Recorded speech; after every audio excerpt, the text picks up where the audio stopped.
and welcome everybody. Today you join me in 1999. Taylormade came out with some pretty interesting things in 1999, but something that they came out with that was kind of questionable was a steel driver. People are still making steel drivers. They were for a while. Nike made a steel driver. So they came out with the Burner Super Steel. It's steel and it's super. And in 1999, the burning thing in my mind is that tragic plane accident with Payne Stewart, who that year won in Pinehurst with the amazing pose of him making that last putt at the US Open in Pinehurst. It was amazing, that victory. Memorable, 1999. What was I doing? Probably listening to Smashing Pumpkins, you know. It was like, I remember like that was the era. I don't know if it was that year or the year before or after, where like Family Guy came out and Futurama, and it was just fun. Like it was just I was in college and it was just a fun era. So 1999, Taylormade, Burner, Super Steel. Let's talk about some identifying features, what sets this apart and how you can identify this. We're going to move to the review table. So I actually have two here, and I'm going to show you one over the other. I have a 10.5 and I have a 9.5. The 9.5 is the one that I actually hit. You can see the 1999 sticker on it. You can see the wrap that I put on it. This one we're going to put aside because I want to show you the original grip. Okay, so that one's going down here. So you can see on the sole pretty clearly, Taylormade, Burner, Super Steel, 10.5. There's a line right here. And the Taylormade is in the copper era, right? So the copper age of Taylormade. The beautiful copper all the way around the skirt. On the top, there's kind of this indentation, like racetrack down the middle here with the Taylormade logo here. The face is, well, just mishit everywhere. Welcome to the world of 1999. So you can see the grooves are separated by these vertical lines. There's this stainless portion right here with the serial number on the hosel, plain black ferrule. We spin up the, yes, you better believe it, Taylormade bubble shaft. S90, US patent number. The bubble logo right here. Taylormade original grip, which is pretty slick. If you play this in any sort of wet condition, this thing is going to go bye-bye. So this is what the address looks like, and this is what I'm going to be looking at as I took this to the range for a talkie range session. Taylormade Burner Super Steel. This thing and I go back a long way. There's actually a wrap on it. It has this ancient grip.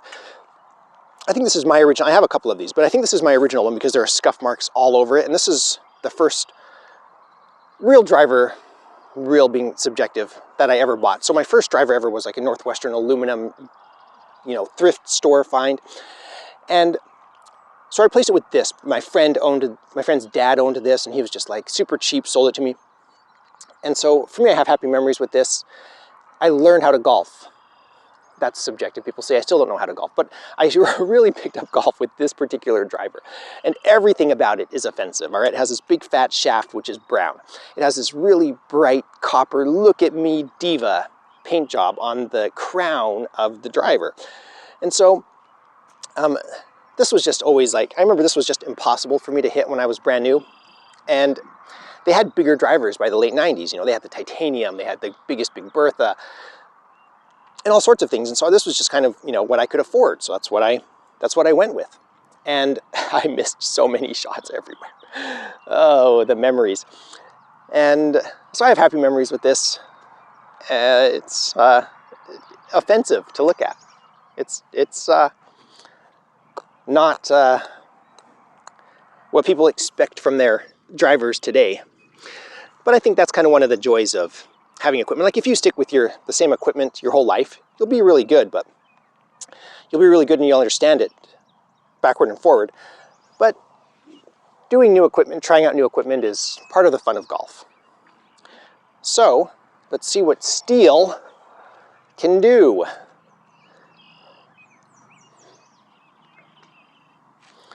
That was a bad setup. I feel like I'm just too close to the ball. Let's try that again. It might have been just right, but it felt wrong. All right, here we go. A little slicey, following that wind. Not too bad. It feels really good when you hit it right. When you hit it right out of the center there. So work on a little bit of club path.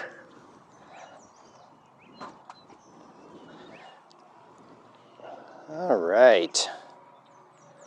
Yeah, I don't remember this thing ever going over 200 yards. I'd be at the range and I'd be watching, other golfers just hit their golf balls like way over and to me 200 yards when I was new just seemed like forever away. I'd be watching, golfers hit like over 200 yards and I was just like, holy smokes, they're so good. And see, look, pretty consistent. That felt good too. And it just blew my mind that anybody could ever hit it that far. And so with this thing, I was just, swinging as hard as I could with no idea what was going on and just having fun, with friends. It's fun when ignorance is bliss kind of ideas, when you don't have a clue what's going on and you can just sit down and laugh with your friends. So yeah, I mean, it feels a lot better than I remember it. Great memories. There's a little pulley one. Good carry on it. Wow, actually that carried pretty good. Wow, that's pretty amazing. Anyway, I actually have already collected some data on this, so stay tuned for the end and you'll see that. Gosh, this has a place in my heart. I love this driver. What are your thoughts and memories? Any memory of the Super Steel? Hopefully most of you are moving into titanium in 1999. So peeling back the curtain here a little bit with my channel. I have ups and downs, okay? So the last time I went to the simulator and collected some data, I had just recovered from a week-long illness, like a bad illness. It might be COVID, I don't know. I didn't get tested. But either way, so I had recovered and I was weak. And so I'm just like, I wasn't really hitting them as far as I normally did. And I was just like, oh, whatever, I need data, so I'm just gonna use that footage. But when I hit this, I was feeling good. This was before I got really sick. And I was feeling good. So, with anybody's golf game, even my golf, there's ups and downs. So I was feeling good when I hit this. So I got a little extra distance with this and I was really letting this fly. So it did go really far, but I have kind of a lot of confidence in this because I've had it for so long. But I mean, ultimately, when you're looking down at this is an awfully small head and they make it loud with these bright colors, which does make it seem bigger. But as far as like, how confident am I in this is no reflection of what I'd recommend to people. Did I say that clearly? Even though I'm confident with this club, I wouldn't recommend it as a confidence booster to anybody else. Go buy a 460cc driver all day, any day over one of these, okay? Even like or some of the original ones, like the Cleveland Launcher 460, the Ping G2, even the, not 460, even the Taylormade R580XD, over something like this for a beginner, okay? That's just how I think. That's what I would recommend. But and I'm thinking about who would I recommend this to? It's like, why wouldn't you just get a titanium, bubble or a titanium fire sole? Get a titanium 1999 Taylormade club instead of the steel one. The only reason why I bought this, and you people who subscribe to the channel know this, I bought this from a friend's dad. And it's raining outside. Welcome to Wisconsin, raining. That's why I'm in here, not out there.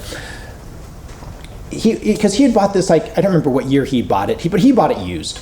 And he just had it, I think it was his loaner set, and then he got some new stuff in 2002, 2003. And you remember this era, and so this is why this is historically forgotten, and this is why I'm making this video. In that era, every year they're coming out with new breakthroughs, all right? Breakthroughs meaning more forgiving, larger head, better shafts, And so it really was, you had to go get the latest drivers every year, every other year. And so he was doing that. And so by 2000, I don't remember, 1 or 2, when I bought this, it was a couple years old. But back then, a couple years was ages, and it was steel, not the titanium ones. The titanium ones were used, like the bubble and the fire sole, were selling for, around $100. And he wanted change for this. I don't remember. I remember it just being something that I could afford. I don't think he gave it to him. I just don't remember the transaction of actually handing him something. But either way, this was his driver, my friend's dad. He's like, you'd have my loaner one. Just take this. Because he bought a new one, then his old one went into the loaner set, and so he didn't need this anymore. So I got it for really cheap. And this is what replaced my aluminum Northwestern. I made a video about it, the Northwestern aluminum driver head. And so this is kind of how I learned how to play golf, for probably a year or two before I replaced this. So love this driver. So for me, it has this place, and I have a soft spot for it in my heart, and I love it. Would I recommend it? Absolutely not. It's not great. Get a titanium driver, bigger, more forgiving. But a forgotten piece of history. And the key point is, this is when it was really accelerating. 99 to 2010, it was just like every year, if you were going to stay competitive, it's like you needed to have the next greatest driver. And in 1999, the big drivers on tour were the Titleist 975D was really popular. I remember was it Ernie Els was playing a Fire Soul, a Taylormade titanium Fire Soul, not the Super Steel. Do you see where I'm going with this? So in hindsight, get one of those.